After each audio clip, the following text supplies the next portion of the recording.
Cette capsule vous est présentée par la boutique Maixou pour vos peluches et articles décoratifs geeks. Ici Sarah de Ciné Techno et voici ma critique de Giraffe and Annika pour Nintendo Switch. Publié par NIS America, le jeu est aussi disponible sur PlayStation 4, Xbox One et PC. Annika est une jeune fille aux oreilles et à la queue de chat. Elle se retrouve amnésique sur l'île mystérieuse de Spica. Avec l'aide d'un garçon nommé Giraffe, elle tentera d'explorer l'île dans le but de récupérer ses souvenirs. Cependant, la sorcière Lily tentera de la freiner dans ses efforts.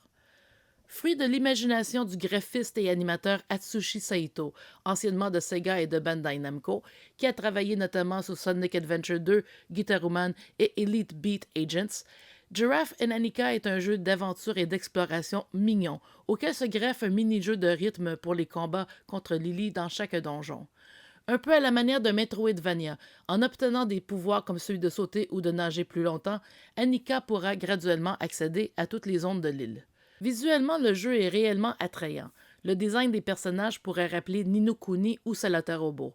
Les cinématiques prennent la forme d'une bande dessinée et la musique signée Tom Zwin Ash accompagne bien l'action. Les 5 donjons sont bien conçus. Par contre, il n'est pas possible d'attaquer les fantômes qui s'y trouvent, ce qui peut être frustrant, et les combats contre Lily et le boss de chaque donjon manquent de profondeur, puisque la mécanique du jeu de rythme demeure très simple.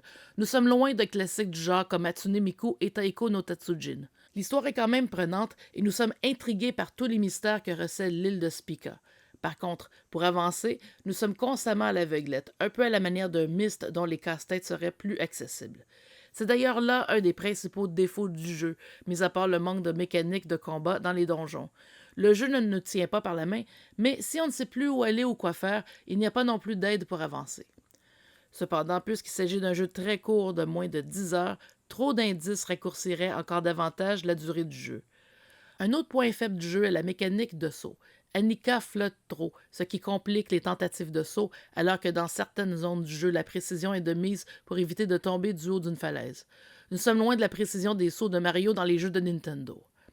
Au final, Giraffe and Annika est un petit jeu agréable qui ne révolutionne pas le monde, mais avec lequel on passe un bon moment. Toutefois, dans son état actuel, on a plutôt l'impression de jouer à un démo technique à partir duquel pourrait naître un jeu plus poussé dans ses mécaniques. C'est dommage car on y retrouve de bonnes idées ingénieuses qui mériteraient d'être développées davantage. Par exemple, l'île contient un peu partout des coffres de trésors qui contiennent des illustrations diverses sur la thématique des chats.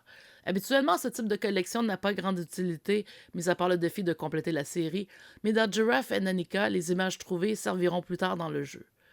Nous sommes quand même intrigués par ce que pourrait nous offrir à l'avenir Atelier Mimina, le studio créé par Saito. Avec l'aide d'un concepteur plus axé sur la mécanique de jeu, on pourrait s'attendre à de petits bijoux. Malheureusement, Giraffe et Nanika n'est pas tout à fait à la hauteur. Giraffe and Annika obtient la note de 7 sur 10. Merci d'avoir été à l'écoute.